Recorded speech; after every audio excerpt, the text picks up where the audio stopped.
अस्सलाम वालेकुम जी। आज हम आपके लिए लेकर आए हैं मसूर की दाल और आलू की तहारी की रेसिपी।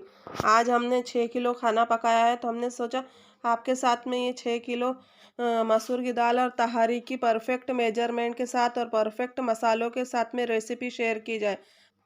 अगर आपको मसूर की दाल आलू की तहारी की रेसिपी पसंद आए तो प्लीज़ लाइक करना, शेयर करना और सब्सक्राइब करना। साइड में बेल बटन आता है, उसको ऑल पर क्लिक कर देना ताकि आने वाले हर वीडियो की नोटिफिकेशन आपको मिलते रहे। तो चलिए फिर हम अपने किचन की तरफ चलते हैं और आपको बताते हैं कि सबसे पहले हमें इस तहारी के लिए किन किन चीज़ों की ज़रूरत पड़ेगी। तो सबसे पहले हमने 2 किलो टमाटर लिए और उसे मोटा मोटा चॉप कर लिया। हमने यहाँ पर 2 किलो आलू लिए, आलू को भी अच्छी तरीके से चॉप कर लिया और 1 से 1.5 किलो हमने प्याज लिया और उसे भी हमने चॉप कर लिया।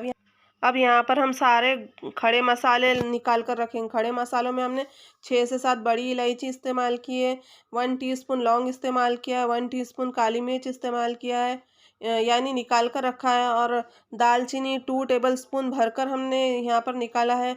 8 से 10 तेज पत्ते निकाले, 6 छोटी चम्मच भरकर हमने ज़ीरा यूज़ किया है और 2 टेबलस्पून यहाँ पर हमने शाहज़ीरा यूज़ किया। और जो नाश्ते वाली चम्मच होती है ना, उसी से हमने 6 चम्मच ज़ीरा यूज़ किया। अब हम यहाँ पर बड़ा वो जो बड़े वाला गैस आता है ना, जिसे भट्टा भी कहते हैं, वो वाला हमने इस्तेमाल किया। यानी हमने जो बड़े वाला गैस होता है ना, वो यूज़ किया और हम गैस चालू करेंगे। गैस पर 6 से 7 किलो जिसमें तहारी पकाई जाती है वो वाला भगोना यूज़ करेंगे। अब इसमें हम 1.25 किलो ऑयल डालेंगे। यहाँ पर हमें 1.5 किलो ऑयल की ज़रूरत पड़ेगी, क्योंकि हमने गोश्त वाली जब तहारी बनाते हैं ना, तो उसमें खुद फैट रहता है, तो हमें थोड़ा सा ऑयल कम लगता है। लेकिन हम यहाँ पर थोड़ा ऑयल ज़्यादा डालेंगे, क्योंकि ये दाल की तहारी है ना, इसलिए। तो सबसे पहले हमने 1.25 किलो ऑयल लिया, उसे अच्छी तरीके से गर्म किया। गर्म करने के बाद में हमने अभी आपको जो भी खड़े मसाले बताए ना, वो सब सारे हम खड़े मसाले इसमें डाल देंगे। लेकिन जब ऑयल गर्म हो तभी हमें ये खड़े मसाले डालना है।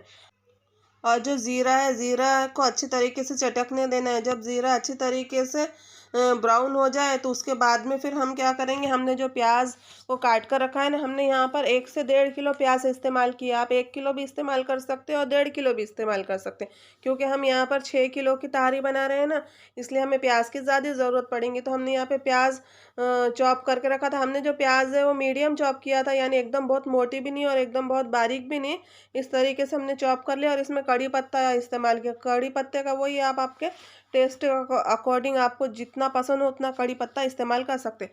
अब हम जो प्याज है इसे अच्छी तरीके से ब्राउन करेंगे, क्योंकि प्याज अगर हम अच्छी तरीके से ब्राउन नहीं करेंगे तो ये तहारी में एकदम मोटी मोटी नज़र आएंगी, क्योंकि हमने इसे एकदम बारीक चॉप नहीं किया ना। जब बड़ा यानी ज़्यादा खाना पकाया जाता है ना, उसमें इसी तरीके से चॉप किया जाता है, एकदम बारीक चॉप नहीं किया जाता। अब यहाँ पर जो प्याज है अच्छी तरीके से ब्राउन हो चुकी है। अब हम यहाँ पर अदरक लहसुन यूज़ करेंगे। तो हमने यहाँ पर 1.5 पाव लहसुन यूज़ किया और आधा पाव अदरक यूज़ किया है। हमने दोनों को अच्छी तरीके से छील लिया, छील कर पीस लिया। बाकी हमने इसमें कुछ भी नहीं डाला, सिर्फ हमने इसे बारीक अच्छे से मिक्सर में पीस लिया। और हमने टोटल इन दोनों की क्वांटिटी हाफ़ केजी है, यानी अदरक लहसुन मिला के हमने हाफ़ केजी पीस कर रखा था, तो वो वाला हम यानी हाफ़ केजी लहसुन अदरक इसमें हम पीसा हुआ डालेंगे। और लहसुन अदरक को हम अच्छी तरीके से ब्राउन करेंगे। लहसुन अदरक को ब्राउन करने में थोड़ी भी कंजूसी नहीं करना है, क्योंकि लहसुन अदरक अच्छे से ब्राउन नहीं करेंगे ना, तो टेस्ट अच्छा नहीं आएगा। जब तक कि लहसुन अदरक ब्राउन नहीं होता तब तक हम इसमें कुछ नहीं डालेंगे। तो देखिएगा इस यहाँ पर जो है लहसुन अदरक अच्छी तरीके से ब्राउन हो चुका है। अब हमने जो 2 किलो टमाटो को मोटा मोटा चॉप करके रखा था ना, वो टमाटे डालेंगे। और टमाटे डालने के बाद में हम इसे अच्छी तरीके से पकन देंगे। हमने प्याज ब्राउन होने के बाद में टमाटे इसलिए नहीं डाले, क्योंकि टमाटे का जो मॉइस्चर रहता है वो बहुत ज़्यादा निकल आता है, और फिर उसके बाद में अदरक लहसुन अच्छी तरीके से लाल नहीं होता, इसलिए हमने पहले अदरक लहसुन को अच्छा ब्राउन किया और उसके बाद में टमाटे डाले। अब टमाटे डालने के 2 से 3 मिनट बाद हमने आलू और हरी मिर्च डाली। हमने यहाँ पर आधा पाव हरी मिर्च यूज़ की है।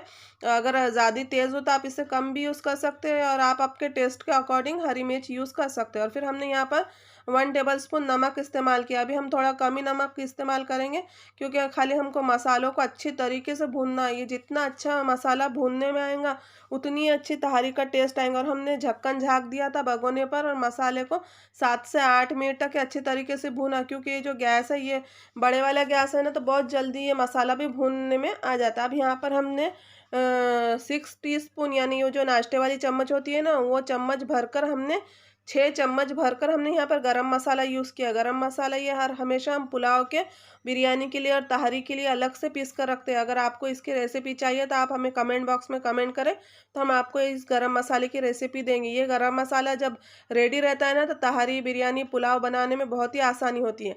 गरम मसाला डालने के बाद में हमने उसी चम्मच से 4 चम्मच हल्दी यूज़ की और 4 चम्मच लाल मिर्च पाउडर यूज़ किया, और फिर हमने थोड़ा सा पानी यूज़ किया, और फिर हमने अच्छी तरीके से मसाले को भूना, और भूनने के बाद में हम यहाँ पर 1 केजी कर्ड इस्तेमाल करेंगे, यानी दही इस्तेमाल करेंगे। और दही डालने के बाद में फिर से हम भूनेंगे। मसाला डालने के बाद में हमने 10 से 15 मिनट अच्छी तरीके से भूना, उसके बाद में हमने दही डाला, और दही डालने के बाद में भी 10 से 15 मिनट इस मसाले की भुनाई होंगी, क्योंकि दही में खुद मॉइस्चर बहुत ज़्यादा रहता है, तो जो पानी है वो पानी पकने के लिए बहुत टाइम लगता है।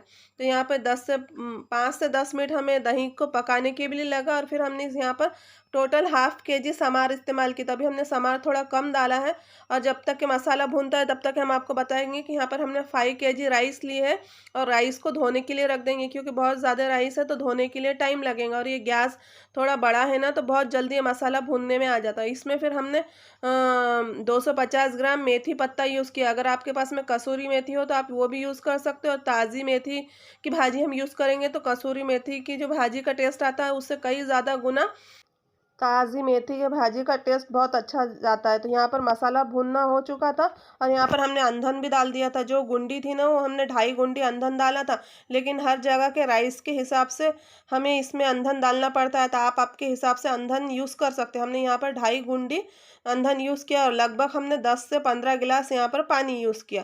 अब यहाँ पर जो अंधन है, अंधन में भी अच्छी तरीके से उबाल आ चुका था, तो हमने जो राइस थे वो अच्छी तरीके से वॉश कर लिए थे, और वॉश करने के बाद में हमने उसमें मिक्स कर दिया था। मिक्स करने के बाद में हमने राइस को और अंधन को और सारे मसालों को अच्छी तरीके से मिक्स कर लिया, और मिक्स करने के बाद में फिर हमने 1 केजी मसूर की दाल ली, और मसूर की दाल को भी अच्छी तरीके से वॉश कर लिया, और जो राइस थे वो भी अच्छी तरीके से पक चुके थे। इस टाइम पे हमें मसूर की दाल राइस में डालना है। जब हमें यानी पुलाव हो या फिर तहारी हो, कोई भी चीज़ हो, जब हमें दम देना है इस तहारी को, तभी हमें मसूर की दाल डालना है। अगर हम मसूर की दाल पहले ही डाल देंगे तो जो मसूर की दाल है एकदम ज़्यादा पक जाएंगी, और तहारी में टेस्ट नहीं आएंगे। क्योंकि मसूर की दाल की तहारी में अगर मसूर की दाल खड़ी ना रहे तो उसमें मसूर की दाल की तहारी में टेस्ट भी नहीं आता और मज़ा भी नहीं आता।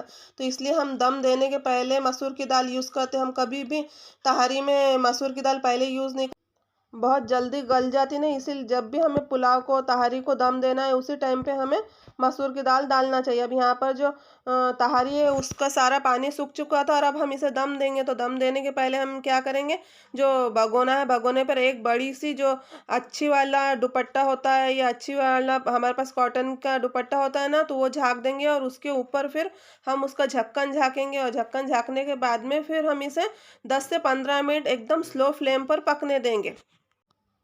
तो यहाँ पर 10 से 15 मिनट हो चुके थे, और 10 से 15 मिनट में ये जो तहारी अच्छी तरीके से पक चुकी थी। फिर भी इसमें सिर्फ 5 मिनट हमें और भी पकाना ज़रूरी था, क्योंकि जो राइस है थोड़े से मामूली राइस में कसर रह गई थी, तो हम इसे 5 मिनट फिर से पकाएंगे। तो देखिए गाइस, यहाँ पर जो है तहारी बनकर रेडी है। आई होप गाइस आपको ये मसूर की दाल और आलू की तहारी की रेसिपी पसंद आई हो। अगर आपको मसूर की दाल और आलू की तहारी की रेसिपी पसंद आई तो प्लीज़ लाइक करना, शेयर करना और सब्सक्राइब करना। साइड में बेल बटन आता है, उस कॉल पर क्लिक कर देना, ताकि आने वाले हर वीडियो का नोटिफिकेशन आपको मिलता रहे। अल्लाह हाफिज़।